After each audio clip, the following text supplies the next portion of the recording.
नमस्कार. वेगळे रंग आयुष्याचे या कथामालिकेत आपलं स्वागत आहे.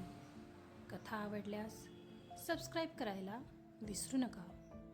वेगळे रंग आयुष्याचे भाग 114. डॉक्टरांच्या सल्ल्यानुसार अमूला आता कमीत कमी 8 दिवस तरी बिलकुल ट्रॅव्हलिंग नको होतं. डॉक्टर तर हॉस्पिटलमध्येच ॲडमिट राहायला सांगित होतं. पण अमूने हट्ट्याने वाड्यात जायला परवानगी मिळवली होती. डॉक्टरांनी कंप्लीट बेड रेस्ट आणि कसलाही तणाव, कामाचं प्रेशर बिलकुल घ्यायचं नाही असं सांगितलं होतं. तेव्हा डॉक्टरांसमोर तर सर्व सोपं वाटत होतं, पण प्रत्यक्षात मात्र ते किती कठीण आहे हे लवकरच कळणार होतं अमूला. काय मग मॅडम, कसं वाटतंय आता? निखिल, जो की नुकताच हॉस्पिटलमध्ये आला होता, तो म्हणाला. एकदम मस्त. जिजू, डॉक्टरला सांगा ना जरा लवकर डिस्चार्ज द्यायला. इथे खूपच बोर होत आहे. फक्त झोपून राहणं किती बोरिंग असतं ना. अमू छोटं तोंड करून म्हणाली. अमूचे बोलणे ऐकून निखिलने भुवया उंचावल्या. आताच हे हाल आहेत, पुढे काय होणार त्या देवालाच माहिती. बिचारा शर्व. डिस्चार्ज नंतर अमूला अतिशय काळजीने वाड्यात आणलं गेलं. शक्य तेवढ्या ठिकाणी शर्व अमूला उचलूनच घेत होता. तिला अजूनही थोडं चाललं की थकवा येत होता. रूममध्ये गेल्यावर घरातील एक एक जण अमूला भेटायला म्हणून येऊन गेलेत. राधिकाला नाही सांगून पण तीही आलीच होती अमूला भेटायला. निखिल सोबत असल्याने राधिकाचं तेवढं टेन्शन नव्हतं कोणाला. तिची तब्येत बघता त्याने डिलिव्हरीपर्यंत तिथेच राहायचा निर्णय घेतला होता. सर्व भेटून गेल्यावर शर्वने अमूला व्यवस्थित झोपवलं. रूममध्ये तिला बेडवर झोपवल्यावर शर्वने सुटकेचा श्वास सोडला. काय, एवढ्यातच जमलात का मिस्टर देशमुख? अमू हसत म्हणाली. दमलो नाही हो मिसेस देशमुख. तुमच्यापेक्षा जास्त वजन उचलून जंगलात दिवस दिवस फिरलोय मी. ते तर तुमच्या काळजीने जरा भीती वाटते थोडी, बाकी काही नाही, शर्व म्हणाला. हो का? पण आता सर्व ठीक आहे बरं, एवढी काळजी नका करू, अमू शर्वला म्हणाली. ते नको सांगू तू. आताच डॉक्टरकडून आलाय. जीव काढला होता तू अगदी माझा कालपासून. गपचूप डॉक्टरांनी जे सांगितलंय ते सर्व फॉलो करायचं. आणि हो, तुझा लाडका जिजू आणि शुभ्रा येते आज इथे आशूला घेऊन, शर्व अमूला सांगत होता. दी आणि जिजू इथे? ते पण असे अचानक का येत आहे? अमूने विचारलं. तुझ्यामुळे. आज सकाळी सकाळीच कॉल आला होता आधीचा, शर्व जरा नाराजीने म्हणाला. त्यांना कशाला सांगत बसलात तुम्ही? विनाकारण काळजी करत असतील घरचे सर्व, अमूने म्हटलं. अगं, त्याला तुझ्याशीच बोलायचं होतं. मग काय करणार होतो मी? सांगितलं त्याला की तुला हॉस्पिटलमध्ये ॲडमिट केलं आहे आणि तू तेव्हा बोलण्याच्या मनस्थितीमध्ये नाही आहे म्हणून. आणि असंही त्यांच्यापासून लपवावी अशी ही गोष्ट नक्कीच नाही आहे, हो ना? शर्व अमूकडे टक लावून पाहत म्हणाला. ठीक आहे, अमूने होकार दिला. चल, आराम कर जरा वेळ आता. मला काम आहे थोडं.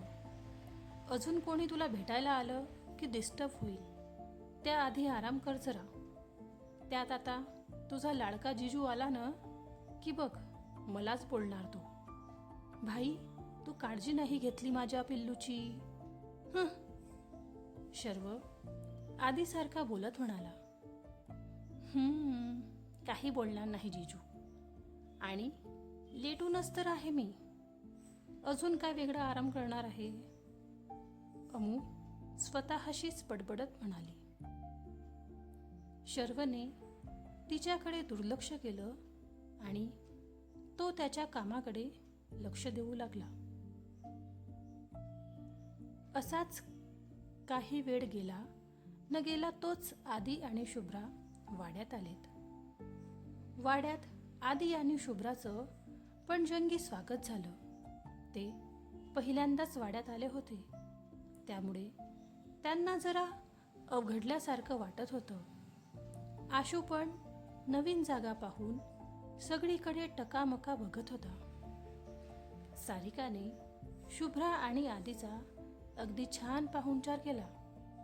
त्यांचा नाश्ता आणि बाकी सर्व सोपस्कार पार पाडून त्यांना अमूच्या रूममध्ये जायला मिळालं. शुभ्रा आणि आदी आशूला घेऊन अमूजवळ आलेत. तिला तसं मलूल बेडवर झोपलेलं पाहून शुभ्राला थोडं भावनिक व्हायला झालं. अमू, झोपली का पिल्लू? शुभ्राने अमूला आवाज दिला. दी, जीजू, आलात तुम्ही? अमू उठायला बघत होती, पण शुभ्राने तिला उठू दिलं नाही. अगं, झोपून राहा, उठू नकोस बाळा, शुभ्रा म्हणाली. अंग दुखतं ग झोपून झोपून, जरा वेळ बसते ना मी. अहो, बसू का जरा वेळ? अमू आधी शुभ्राला आणि नंतर शर्वला म्हणाली. थांब, मी बसवतो. हळू उठ आणि व्यवस्थित मागे टेकून बस. शर्व उठायला अमूची मदत करत म्हणाला. हो, आशू, ये बाबू, माऊजवळ बसायचं नाही का तुला? तू आणि तुझ्या डॅडनी कट्टी केली का माझ्यासोबत? अमू आदीकडे बघत म्हणाली, जो केव्हाचा फक्त उभा होता, काहीही न बोलता. आदी, काय झालं यार? तू माझ्या बायकोसोबत का बोलत नाहीये? चल ये, इथे बस. कॉफी मागवतो मी आपल्यासाठी छान. शर्व आदीला म्हणाला. मी काही तुमचा पाहुणचार घ्यायला नाही आलो इथे. आदी जरा रागातच म्हणाला. हो, मग मी कुठे म्हणतोय तुला काही? आणि मी का तुझा पाहुणचार करणार? तू काय पाहुणा आहेस वेडा? शर्व म्हणाला. पाहुणा आहे की नाही माहिती नाही, पण परका मात्र केलाय तुम्ही दोघं नवरा बायकोने आम्हाला. आदी नाराजीत म्हणाला. आदी, अरे, शुभ्रा आदीला काही बोलत होती. तू गप्प बस शुभ. मी कॉल केला म्हणून सांगितलं याने मला, नाहीतर यांचा तर काही प्लॅनच नव्हता घरी काहीही सांगायचा. मॉम डॅडला कळल्यावर किती काळजीत होते ते बघितलंस ना तू? अति शहाणे आहेत ना हे दोघे, यांना गरज नाही कोणाची. आदी म्हणाला.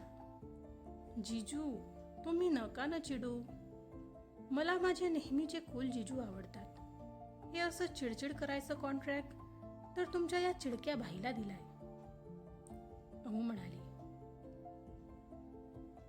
तुझ्यावर नाही चिडलो ग पिल्लू मी. हा तुझा नवरा, याला कळायला नको का? आधीच तुझी काळजी घ्यायला पाहिजे होती ना. आदी अमूला म्हणाला. काय चाललंय तुम्हा लोकांचं? मी काय टेनिस बॉल आहे का, जो मला एकाकडून दुसऱ्याकडे टोलवलं जात आहे? तू रे आद्या, मी तिची व्यवस्थितच काळजी घेतोय. त्या बाबतीत मला सांगू नकोस तू. आणि घरी कळवायला टाईम भेटला का मला? सकाळपर्यंत एवढं टेन्शन होतं, काहीच कळत नव्हतं. बरं, सकाळी सांगितलंस ना तुला, तर काय सांगितलं म्हणून ही मॅडम माझ्यावर चढली. कशाला सांगितलं, उगाच घरी सर्वांना काळजीत टाकलं असं म्हणाली ही मला. असं असताना दोघंही बाजूंनी मलाच बोलायचं ठरवलं का तुम्ही? शर्व वैतागून म्हणाला. भाई शांत व्हा. ही अमू तर मूर्खच आहे, पण आधीही तसाच वागतोय आता.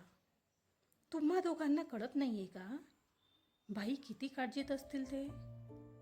अमू, तुझे जसे आहेत ना हे बेबीज, तसे भाईंचे पण आहेत. त्यांना पण तुझ्या इतकीच काळजी आहे. हे असं वागणं बंद कर. आणि आधी तू विसरलास का आशूच्या जन्माच्या वेळेस काय अवस्था झाली होती तुझी ते? तेव्हा तर सर्व ठीक होतं, पण इथे बेबीज आणि अमूच्या लाईफचा प्रश्न होता. मान्य आहे की इथे सर्वच होते, तरीही भाईंची काय अवस्था झाली असेल विचार कर थोडा. उगाच बोलायचं म्हणून बोलू नका तुम्ही. शुभ्रा अमू आणि आधीला समजावत म्हणाली. शुभ्राचं बोलणं ऐकून आधीला त्याची चूक समजली. सॉरी भाई, मी थोडं जास्तच बोललो. आधी कान पकडत म्हणाला. शुभ्रा, आता तू आहेस इथे तर मी माझे कामं पूर्ण करून येतो. मला थोडं बाहेर जायचं आहे. बाकी लोकांना जसं वागायचं आहे तसं वागू देत. तू आणि आशू काळजी घ्या. मला यायला उशीर होईल. बाय. शर्व असं बोलून सरळ बाहेर निघून गेला. त्याला जाताना बघून अमू तर पाहतच राहिली त्याला. हे असं कसं निघून गेले? माझ्याशी एक शब्द पण बोलले नाहीत. दी, शर्व रागावलेत माझ्यावर. अमू रडका चेहरा करून म्हणाली. अमू, लहान नाहीये तू आता. काही महिन्यात 2 मुलांची आई होशील. भाई तुझ्यावर प्रेम करतात, तुला पॅम्पर करतात. त्याचा चुकीचा फायदा नको घेऊस. एवढा त्रास नको देत जाऊस. शुभ्रा अमूला समजावत होती. अमू हुंकारली. आणि आधी तू आज जे वागलास ना ते मला बिलकुल आवडलेलं नाहीये. अरे, अमूची एवढी नाजूक कंडिशनमध्येही भाई सर्व व्यवस्थित हँडल करताय, आणि तू काय बोलत बसलाय त्यांना? किती वाईट वाटलं भाईंना. अगदीच नाराज होऊन गेलेत. शुभ्रा नाराजीने म्हणाली. चुकलंच थोडं माझं. मी घालवेल भाईचा राग. तो जास्त वेळ नाही रागून राहू शकत माझ्यावर. आधी शुभ्राला म्हणाला. आणि मी काय करू? माझ्यावर पण तर रागवलेत ना ते. अमूने म्हटलं. ते तू बघ. तुझ्या नवऱ्याचा राग कसा घालवायचा ते तुलाच चांगलं माहिती असणार. शुभ्रा हळूच अमूला म्हणाली. माहिती आहे, चांगलंच माहिती आहे. अमू गोड स्माईल करत म्हणाली. शर्व चांगलाच रागावलेला दिसतोय. आता अमू मॅडम काय करणार शर्वचा राग घालवायला? कळेलच पुढच्या भागात. तोपर्यंत सोबत राहा आणि वाचत राहा वेगळे रंग आयुष्याचे. धन्यवाद.